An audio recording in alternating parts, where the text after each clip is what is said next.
And welcome back. This is your man Warrior. This is another patron roster review. This is Sirboss37 from Fury 2018. Now, he's been playing for a couple of years and he's a Dolphin. And what he wants to talk about is ships, kind of a farming priority, like next individuals he needs to focus on, and kind of some modding tips as far as like arena and things like that. I've given some generalized modding tips in previous videos, so I'm not going to go over just generalized modding tips. We're going to go through his arena team, but we're going to start in ships, and he's using Thrawn. Now we're going to go ahead and start in fleet, and he's using Tarkin's Executrix, he's using the HT, and he's got the Imperial TIE Fighter with Biggs.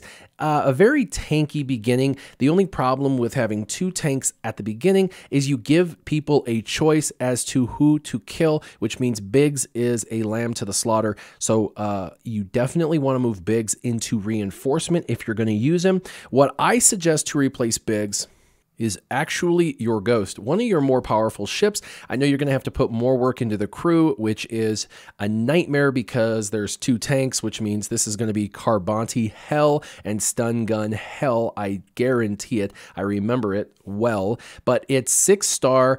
Get the 7th star in there.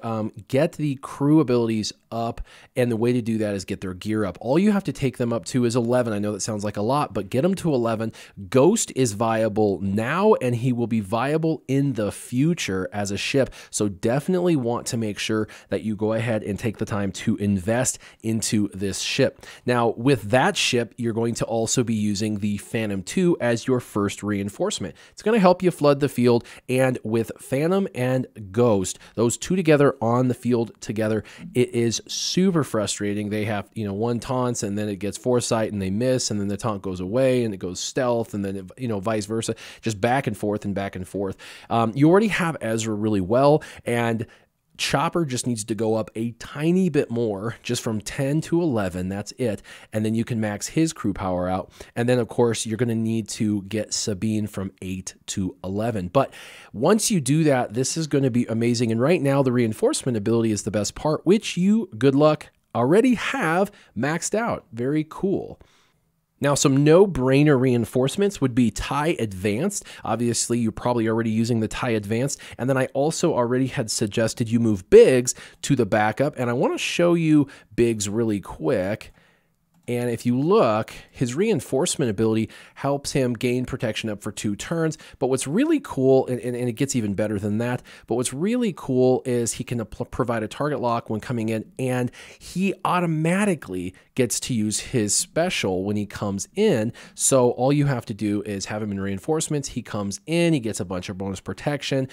He can call an assist, and that's immediately a double mollywop from him and someone else. And so it's a really, really great reinforcement. So I would move him, like I had said, into reinforcements. And the last that I would actually have probably in your backup is possibly another tank. And you can't go wrong. This is a Geo. So any of the starfighters are really necessary to level them up. You really should have all the starfighters maxed out. And sadly, you should have the Geos all maxed out as well. But these ships are amazing. But this is just another tank. And so you're going to have Houndstooth, and then you're going to have Biggs coming in later on, and Sunfat coming in later on. Now, they are prioritized to come in at need. So if you have Phantom 2, it will always come in first, and then TIE Advanced will always come in second, and then Biggs or Sunfat, 50-50, will depend on which one comes in after that. So this is a really great setup to know how your reinforcements are going to come out and interact with your opponents. And with 3 tanks total, it's really going to be a nightmare. And Sunfat's tank is the absolute worst tank to deal with in the game, other than Houndstooth. He's got amazing defense, and since you're using him with, Tarkin or Chimera, you could use either. With Chimera, you could actually put defense up on him, which is an absolute nightmare. But I know you're using Tarkin, but the Chimera is also a really great capital ship. Now, if you're going to use the Chimera, you're going to have to get the 7th star. Right now, you're currently at 6 stars, which is why you're leaning in on Executrix. If you're going to use Executrix, which is fine, you need to get him up to gear level 11 as well. Now, your arena team for what you have unlocked is actually amazing. We're going to talk about modding here in a second. Bastila is a great leader, and she's going to provide some extra, some extra speed and some extra tenacity, and you're going to have an auto taunt with the tank, and you're going to get bonus protection. It's really great. And you've got Yoda for the damage and Ezra for the damage, and Ezra calling assists, and then you got General Kenobi to soak up all the damage. And then you got Qui-Gon Jinn. He's an attacker, even though he's technically classified as a support, and he calls an assist as well. You can't choose, but you still get an assist nonetheless. So he's kind of cool, but I actually think that you should take out Qui-Gon Jinn for Jolee as soon as you get Jolie's Zeta. And you don't have Jolee completely leveled up yet, but if we come down here, I can see he's 5-star gear 11, so pretty close. Get a couple more stars on him, get his Zeta on him immediately. As soon as you can, put the Zeta and immediately replace him. And Jolee Bindo is really easy to mod. All you need is health sets, 3 health sets with health arrow, health diamond, health triangle, health circle, health plus. Like, everything is health with this guy. Just health, health, health, health, health. That's all you need. And then if you can get speed secondaries, then do it. But he is absolutely amazing. If you can get his health between 45,000 and 55,000, he is terrible to kill. He makes it extremely difficult, even with an insane team. It makes it, even with Revan, it makes it really hard to kill. And under Bastila, it would be a crazy team to deal with. Now, but your Bastila is modded just fine. We're going to go into Grandmaster Yoda really quick, because I know you got a bunch of health mods that you've sliced, and I know when you go to 6, it's like a big deal. And I know this speed here is helping you out, but your Yoda can actually be slow for a couple of reasons. One, he gets a lot of bonus turn meter from his kit. 2, he gets a ton of bonus protection from the lead and tenacity and stuff, so he can weather a storm. You don't have to be the first one to go. And 3, you don't need speed as much as you need offense, because you really need him hitting for 80 to 120,000, because then he turns into basically just a mini Darth Nihilus, which is pretty awesome. And so you definitely want to try, if possible, to get an offense set on him, and you should be able to unlock offense mods, and you should be able to farm for some offense mods. It's going to take you some time to convert your mod set on him, but it is important for raids as well as arena. Now, I would also suggest this be an offense arrow with an offense set with an offense plus. And this is huge, because with the offense arrow and plus and an offense set, you're going to very easily get him over 6,000 and get him almost closer to 6,500 or 7,000 offense. That is a big deal. Now, remember, this one too is offense. You'll want it to 6E as well, kind of like you have here, but an offense set. So if you wanted to keep this one on him, you could, and if you wanted to keep this one, critical damage, on him, you could. But for the arrow, I would switch it to an offense primary with an offense set, and this would be an offense set, and this would be the offense you can leave protection on, and then this would be offense primary with an offense mod. So you need 4 offense mods for him, but when you do that, I guarantee you're going to notice a huge difference. I helped mod a few people's Yodas, and after they did it, they noticed a significant change, even with their Yodas being much slower. Now, so he's pretty good. Ezra and your Qui-Gon Jinn are going to fall into the same category. You want a crit damage set and a crit chance set. That's standard protocol. And then you want either a speed arrow, kind of like you have, or an offense arrow. Now, for arena, I would recommend the speed, so you would put that, and then of course this will be crit damage like you have. And then on the bottom right, I would actually recommend, you can do tenacity, but with tenacity up, you don't really need it. What I would suggest is actually offense. An offense plus is going to make him hit harder, which is going to do more damage. And then of course protection works well there. And then try to slice this up to 6E, and then get this one on offense and slice it up to 6E, and you'll see a huge difference with the amount of damage he does. I mean, 60 to 80K coming out of Ezra, and then you got Yoda with those 2 damage dealers. You don't need other damage dealers on this team. Now, General Kenobi is kind of an enigma. A lot of people mod him different ways, and there is a bunch of different trains of thought. Obviously, one of the biggest trains of thought is straight tenacity sets with a tenacity plus, so that way you can basically avoid being debuffed. But on the team you have specifically, there is a ton of tenacity up going around and being shared, so I don't actually recommend that for your setup. What I would recommend is actually, and you can do if you wish, tenacity sets, health sets, defense sets, any of those defensive stats will work. But, and I know your thought process, you're doing health, right? You're doing like health with health, and what you're thinking is that bonus protection. But the extra bonus protection that you get might go from 30,000 to 40,000. You might get a bump of 10,000 protection with you modding him all health, because the health is what is being converted into protection. The bonus protection is off of the health. So I see what you're doing, but it is more advantageous to take the, let's say she bumps his protection up 30,000. I'm just throwing a random number out there. It would be better to still do protection here, protection here, protection here, and either speed or protection here. And the reason is the amount of protection you get will be like 40 or 50,000 more, and compare that to the extra maybe 10K bump you'll get by having him all offense, or sorry, all health. You can see a huge difference. So it will always be better, even though he gets bonus protection equal to his health, a percentage of his health. You always want to go protection in arena, because it's a better bang for your buck for this character specifically, even underneath Bastila. Now, we talked about the modding for Qui-Gon Jinn and Ezra and Grandmaster Yoda all offense, General Kenobi and Bastila, and obviously with Bastila, you can make her fast. In fact, your goal would be to make her pretty fast. And if you can get speed secondaries on Yoda and Ezra, of course, that would be important as well. But Bastila Shan, it's really important. She primes and kind of gets the team going. So if you can get her fast, that would be really good. Now, we've looked at your ships. We've given you suggestions. We've looked at Arena. I really feel like once you have a Zaydan Jolie, this thing's going to pop.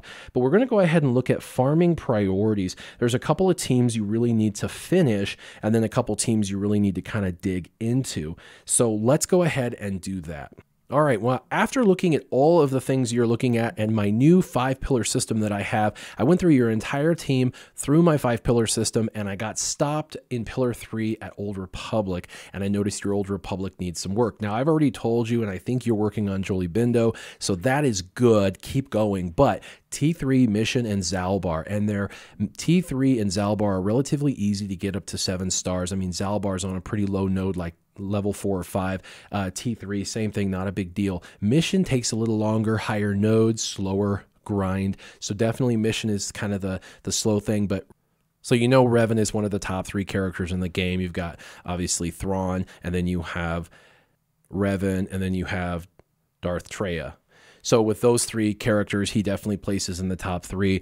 And Traya comes by way of the Sith raid, of course, and then, of course, you can get really quickly Thrawn, but Revan is in that top 3 slot for sure, that synergistic team you need. So this should be your #1 and only priority, because when he comes back around, you definitely want to get him. Now, target modding for all of these, a lot of people will say, hey, you can do this with, you know, Gear 9, Gear 10 characters. Some of them did it with Gear 8. T3 you could probably do that with, but Mission and Zalbar are amazing for Grand Arena, Galactic War, all sorts of stuff. You know, territory battles, territory wars, the Grand Arena 3v3, you know, just lots of really, really great teams. So I wouldn't stop at the minimum with Mission and Zalbar. I'd actually make them really high priorities and take them all the way up. They're just as important as any of the really high-end characters. So this should be your #1 priority. Now, the #2 priority is bounty hunters, and you want bounty hunters as a #2 priority for 2 reasons. First, you want to finish your Chewie off. Your Chewie's 5-star, you want to get him to 7 stars. So you definitely want to finish them off so you can complete him and kind of move on. The second is you want your bounty hunters finished because they're really great on offense and defense for Grand Arena and Territory Wars. And so they're just a really great faction all around after the reworks and after the new additions. They're great. Now, you don't have to dig into Aura and Embo, but it would make no sense to have a 7-star IG-88 that happens to have a ship that's required for a really great ship that's coming into the game, the new Millennium Falcon. And it would make no sense to not farm the Houndstooth, which automatically shares a node with Jango Fett. So you should get Jango Fett by default by getting Bossk's Houndstooth. And so because of that, you should, if you have him 7 stars, he's an amazing addition. It's like having 2 Boba Fetts on the team, basically, with all of the abilities to kill and have them not revived. It's really important for certain team comps you're going against, such as, you know, Night Sisters and whatnot. So for me, if you're going to get Jango 7-star anyway over time, you should keep him and level him up. Also, IG-88, he has a ship. You already have him 7-star. So those are the 2 that are not being touched that I would go ahead and level up. Also, you're going to have to finish Cad Bane for his ship, and then Dengar, Boba Fett, and Bossk are kind of the core 3 really that you need. So those you'll want to finish off. Greedo has the ability to be absolutely amazing in both the Sith Raid as an alternate in some of these teams, and he's got just really good potential RNG with the amazing amounts of unlimited shots he can potentially take. But if you are going to pause any of these guys to work on Jango Fett, Cad Bane, and IG-88, I would definitely pause Greedo to get those others up. Now, Cad and IG-88 are going to be basically for their ship, so your target modding is going to be, or target goal for gear is going to be taking him to gear level 11. Once you have him gear level 11, you can go ahead and move on. Dengar, gear level 10 or 11. He's super durable even at gear level 9, but take him up to 7 stars, so you got to really focus on his stars first. Now let's move on to a couple other factions that I really think that you should focus on, but they're kind of back burner factions because Old Republic and Bounty Hunters definitely take the top 2 spots. Now, one of the first back burner is Resistance, and Resistance is an amazing team all the way around for every area of the game. Yes, there are other factions like Old Republic that will get you Revan that I feel like is more important than going for JTR at this second. I would rather get Revan than JTR. That's my opinion. But you need obviously Finn and Poe and BB-8 out of here maxed. So you're going to have to get BB-8 the next time he comes around to 7-star. So you're going to have to work a little bit on your first order or get some RNG luck because you got to get him 7-star, and then Poe and Finn, and then of course your 2 veterans. But this is kind of like one of the last priorities in farming for legendary / hero's journey characters, because there's currently 2 ships and 10 characters in the game that are legendary or hero's journey, and I really put you know, JTR kind of in that last slot as of now, because her characters to get her are kind of some of the hardest characters in the game to get and grind out. It's going to physically take you a year to find that node and then grind those nodes for those characters out. So she should become last priority simply because she's the hardest to access. But nonetheless, you still need to work on your resistance.